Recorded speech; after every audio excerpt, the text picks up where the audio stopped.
Assignment model is a special type of transportation method. Transportation method हमने पिछली videos में देखा था। इसमें हमारा ऑब्जेक्टिव क्या होता है, या तो हमने मिनिमाइज़ करना होता है कॉस्ट को या मैक्सिमाइज़ करना होता है अपने प्रॉफिट को। अब इसमें हम अजम्पशंस क्या क्या कर लेते हैं। इसमें हमारे पास नंबर ऑफ़ जॉब्स होते हैं या नंबर ऑफ़ पर्सन और मशीन होते हैं, इन दोनों में से कोई एक चीज़ होती है। तो हमने नंबर ऑफ़ जॉब्स को असाइन करना होता है नंबर ऑफ़ मशीन या पर्सन को। सेकंड हम ये करते हैं कि ये मेक श्योर करते हैं कि हमारे पास जो भी एक बंदा या मशीन है उसे एक ही जॉब असाइन हो, एक से ज़्यादा जॉब ना असाइन हो।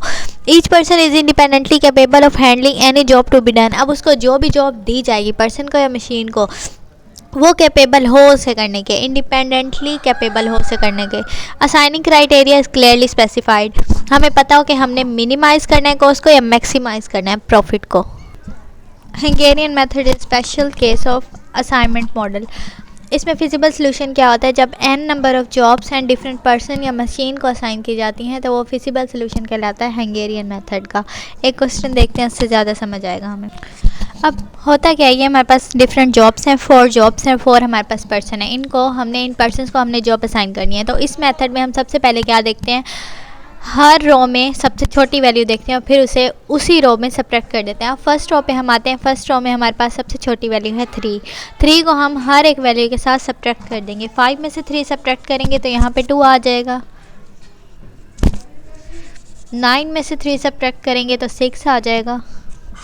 3 में से 3 सब्ट्रैक्ट करेंगे तो 0 आ जाएगा और 6 में से 3 सब्ट्रैक्ट करेंगे तो 3 आ जाएगा। इस तरह से हमने सेकंड रो में आना है। यहाँ पे अब सबसे मिनिमम वैल्यू 2 है तो 2 को ईच रो से सब्ट्रैक्ट कर देंगे। यहाँ सब्ट्रैक्ट करेंगे तो हमारे पास 6 आ जाएगा। 7 से सब्ट्रैक्ट करेंगे तो हमारे पास 5 आ जाएगा और जब 2 से सब्ट्रैक्ट करेंगे तो हमारे पास 0 आ जाएगा। इस तरह से इसमें सबसे छोटी वैल्यू जो है हमारे पास वो है 6। जब 6 में से 6 को सब्ट्रैक्ट करेंगे तो आंसर आएगा 0। जब 10 में से 6 को सब्ट्रैक्ट करेंगे तो आंसर 4। 12 में से 6 को सब्ट्रैक्ट करेंगे तो आंसर 6। 7 में से 6 को सब्ट्रैक्ट करेंगे तो आंसर 1। अब इसी तरह से इसमें सबसे छोटी वैल्यू देखनी है तो वो 3 है। 3 को जब 3 में से सब्ट्रैक्ट किया आंसर 0।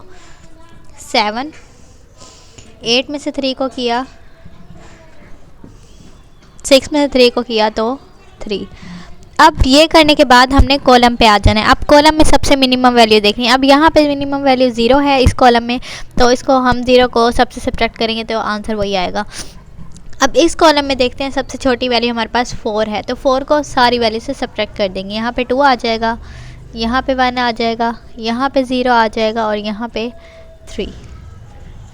इस तरह से हम इसमें देख लेते हैं सबसे मिनिमम वैल्यू हमारे पास 0 है, इसमें भी सबसे मिनिमम वैल्यू 0 है तो 0 को सबसे सब्ट्रैक्ट करेंगे इस कॉलम में भी और इस कॉलम में भी, तो आंसर वही सेम आएंगे। अब हमने देखना है क्या हमारे पास हर एक पर्सन के लिए क्या अलग अलग जॉब है। तो अगर मैं यहाँ पे देखूँ इस रो में एक ही 0, ये मैंने असाइन कर दी P3 को। J1 मैंने असाइन कर दी P3 को। नेक्स्ट P4 हमने असाइन की J2 को।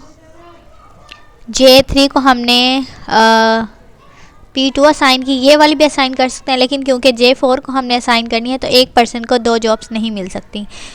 यहाँ पे हमने किसी को असाइन नहीं किया, हमने P2 को असाइन की है जॉब 3 और P1 को असाइन की है हमने J4। तो अब जो भी यहाँ पे जो भी वैल्यूज़ थी वो हमने लिख लेनी है। हमने पहले J1 को कौन सी जॉब असाइन की है, हमने P3 असाइन की है। J2 को हमने असाइन की है P4। J3 को असाइन की है हमने P2 और J4 को असाइन की है हमने P1।